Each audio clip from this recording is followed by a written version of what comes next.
সুপ্রিয় দর্শক, আসসালামু আলাইকুম। একবার এক বিজ্ঞ রাজনৈতিক বিশ্লেষকের সঙ্গে কথা হচ্ছিল। আমি ওনাকে একটু গর্ব করেই বলছিলাম যে বাংলাদেশের রাজনীতিতে অন্তত একটি দল জামাতে ইসলামী যারা কখনো বিক্রি হয় না। তিনি আমাকে পাল্টা জবাব দিলেন যে এই দলটি সবসময় বিক্রি হয়েই বসে থাকে।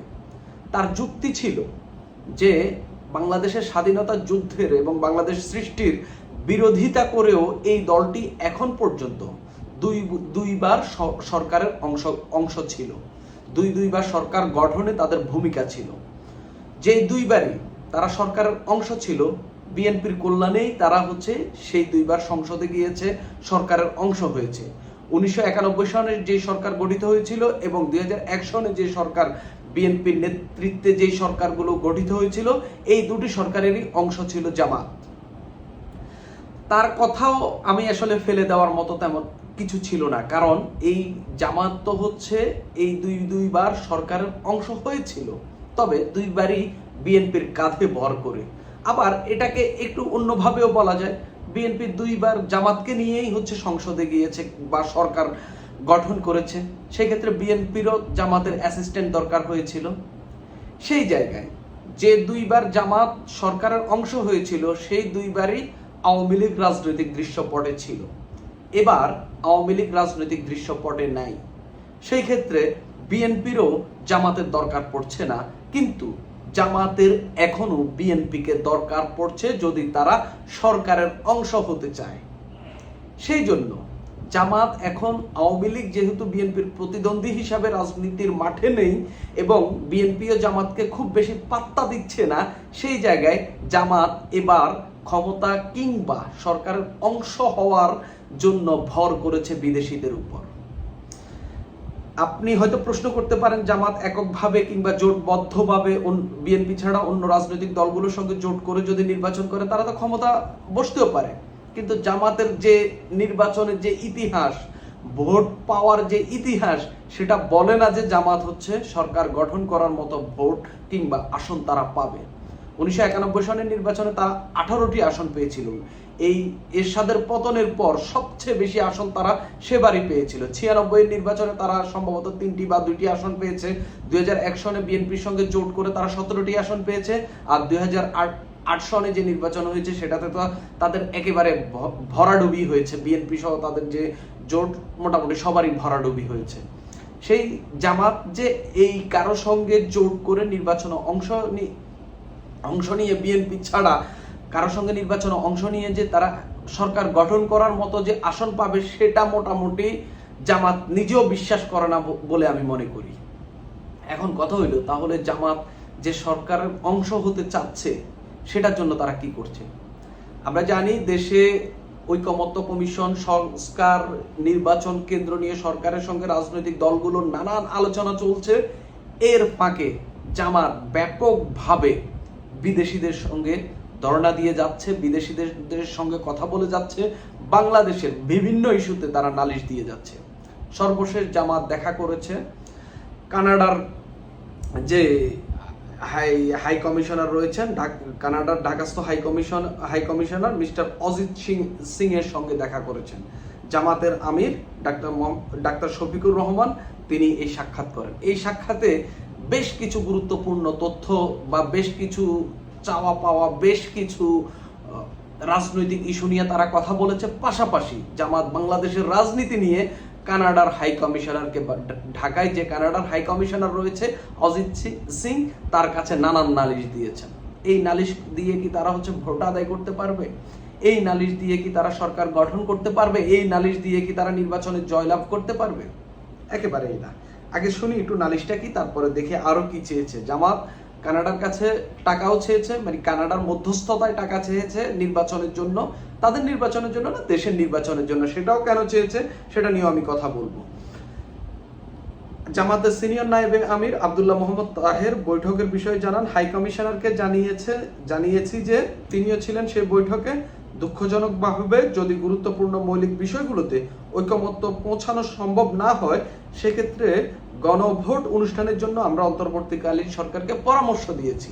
অর্থাৎ অন্তর্বর্তীকালীন সরকারকে যে পরামর্শ, গণভোটের জন্য যে পরামর্শ দিয়েছে, সেটা কানাডার হাই কমিশনারকে জানিয়েছে। গণভোট অনুষ্ঠানের জন্য আমরা পরামর্শ দিয়েছি, আমরা সরকারকে বলেছি অবাধ, সুষ্ঠু ও শান্তিপূর্ণ নির্বাচনের জন্য লেভেল প্লেইং ফিল্ড তৈরি করা দরকার, আর কেউ যাতে ফ্যাসিস্ট হয়ে উঠতে না পারে সেই বিষয়ে আমাদের কনসার্ন অন্তর্বর্তীকালীন সরকারকে জানিয়েছি। এই যে এগুলো অন্তর্বর্তীকালীন সরকারকে জানিয়েছেন, সেগুলো তারা অজিত সিংকেও জানাচ্ছেন। এটাই নালিশ, এটাই জামাত নালিশ দিয়ে বোঝানোর চেষ্টা করছে তাদের জন্য যেন লেভেল প্লেইং ফিল্ড তৈরি করা হয়। লেভেল প্লেইং ফিল্ড তৈরি করতে চাওয়া এটা কখনোই দোষের কিছু না, খুবই ভালো জিনিস। আপনি নির্বাচনে, আমি মনে করি যে যত ছোট দলই হোক, যত কম শক্তির দলই হোক, কিংবা স্বতন্ত্র যত কম শক্তির লোকই হোক, তাকে তার ভোট আদায় করতে দেওয়ার জন্য যে, বা তার ভোট আদায়ের জন্য যে ফিল্ড তৈরি হওয়া দরকার, সেই ফিল্ড কিন্তু সরকারকে তৈরি করতে হবে। সরকার এটা কাকে জানাবে? সরকার না, দুঃখিত, জামাত এটা কাকে জানাবে? জামাত এটা সরকারকে জানাবে। তারা সরকারকে জানিয়েছে, সেটা কেন আবার অজিত সিংকে জানাতে হবে? এটাই হচ্ছে নালিশ। এখানে জামাত কানাডার হাই কমিশনের কাছে টাকা চেয়েছে নির্বাচনের জন্য। আমি একটু পড়ি। বৈঠকে বাংলাদেশ ও কানাডা স্বার্থ সংশ্লিষ্ট বিষয়ে আলোচনা হয়। সেখানে বৈঠক শেষে আমিরে জামাতের পক্ষে আব্দুল্লাহ মোহাম্মদ তাহের কথা বলেন। তিনি বলেন যে ঐকমত্য কমিশনের সঙ্গে রাজনৈতিক দলগুলোর সংলাপের বিষয়ে আমাদের কাছে জানতে চেয়েছেন কানাডার হাই কমিশনার। তাদেরকে জানিয়েছি আমরা বাংলাদেশ জামাত ইসলামী সহ দেশের প্রায় উল্লেখযোগ্য রাজনৈতিক দলগুলো যৌথভাবে ঐকমত্য কমিশনের সঙ্গে সংস্কারের বিষয়গুলো নিয়ে একাধিকবার সংলাপে বসেছি। যেমন একই ব্যক্তির প্রধানমন্ত্রীর নানান কথাবার্তা নিয়ে তিনি কথা বলেছেন।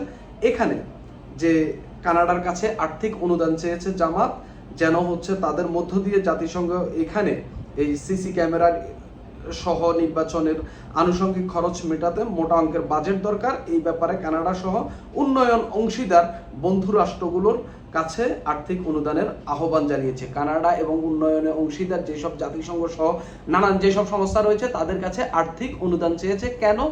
তারা হচ্ছে এই নির্বাচনের আনুষঙ্গিক খরচ, সিসি ক্যামেরা বসানো সহ নানান কর্মকাণ্ডের জন্য, নির্বাচনে নানান যে খরচ, সেই খরচের জন্য সরকারের জন্য বা বাংলাদেশের নির্বাচন পরিচালনার জন্য তারা কানাডার কাছে টাকা চেয়েছে। এই টাকাটা চাইতে পারে কিনা এটা নিয়েও হচ্ছে একটা আলাপ থাকতে পারে। তবে যেহেতু তারা দলের জন্য টাকাটা চায়নি, তারা সরকারের জন্য টাকাটা চেয়েছে, সেই ক্ষেত্রে আমি মনে করি না যে হচ্ছে খুব বেশি বিধিনিষেধ রয়েছে।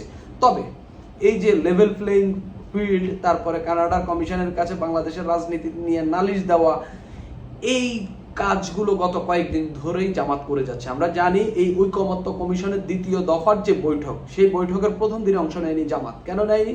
সেদিন তারা গিয়ে ঢাকাস্থ যে মার্কিন দূতাবাস রয়েছে, সেই দূতাবাসের রাজনৈতিক শাখার যে প্রধান রয়েছে তার সঙ্গে তারা বৈঠক করেছে। সেখানেও তারা বাংলাদেশের অভ্যন্তরীণ রাজনীতি, সংস্কার, নানান বিষয় নিয়ে কথা বলেছে। অর্থাৎ সেখানেও এক ধরনের নালিশ দিয়েছে। কয়েকদিন আগেই যে জার্মান যে রাষ্ট্রদূত বাংলাদেশে নিযুক্ত ছিলেন, তিনি চলে গেছেন, তার সঙ্গে জামাত দেখা করেছেন। জামাত আরো অন্যান্য তারা হচ্ছে বেশ কিছুদিন আগে তারা হচ্ছে চীনে গিয়েছে। তাদের এই বিদেশি ঘরে যাওয়া বা হচ্ছে বিদেশিদের সঙ্গে ধর্ণা দিয়ে বিদেশিদের সঙ্গে নালিশ দেওয়ার যে রাজনীতি, সেটা প্রবলভাবে প্র্যাকটিস করছে জামাত। এর মধ্য দিয়ে কি তারা বিদেশিদেরকে এই বাংলাদেশের এই নির্বাচনকে কেন্দ্র করে কি এঙ্গেজ করতে পারবে? সেই এঙ্গেজমেন্টের মধ্য দিয়ে তারা আসলে কি আদায় করতে চাচ্ছে? তারা কি শুধু লেভেল প্লেইং ফিল্ড তৈরি করার চেষ্টা চালিয়ে যাচ্ছে, নাকি তারাও যেন সরকারের অংশ হতে পারে সেই বিষয়ে বিদেশিদের কাছ থেকে একটা চাপ আদায় করে নেওয়ার চেষ্টা করছে? সেটা তারাই ভালো বলতে পারবে। তবে জামাতের বিদেশিদের কাছে যাওয়ার প্রবণতা ব্যাপক হারে বেড়েছে। তার মানে এই নয় যে বিএনপি বিদেশিদের কাছে যাচ্ছে না। বিএনপি বিদেশিদের কাছে গিয়ে কি বলছে? পরবর্তী সরকার গঠন হলে কিভাবে কাজ হবে, কেমনে হবে, কিভাবে সম্পর্ক বৃদ্ধি হবে, এইসব বিষয়ে কথা হচ্ছে। আর জামাত সরাসরি বাংলাদেশে বর্তমানে রাজনীতিতে যেসব বিষয় চলমান রয়েছে সেগুলো নিয়ে নালিশ দিচ্ছে। এই নালিশ দিয়ে আসলে বা বিদেশিদের কূটনৈতিক পাড়ায় ঘোরাফেরা করে আসলে কি আদায় করতে চাচ্ছে সেটা তারাই ভালো বলতে পারবে। সুপ্রিয় দর্শক, আজ এই পর্যন্তই।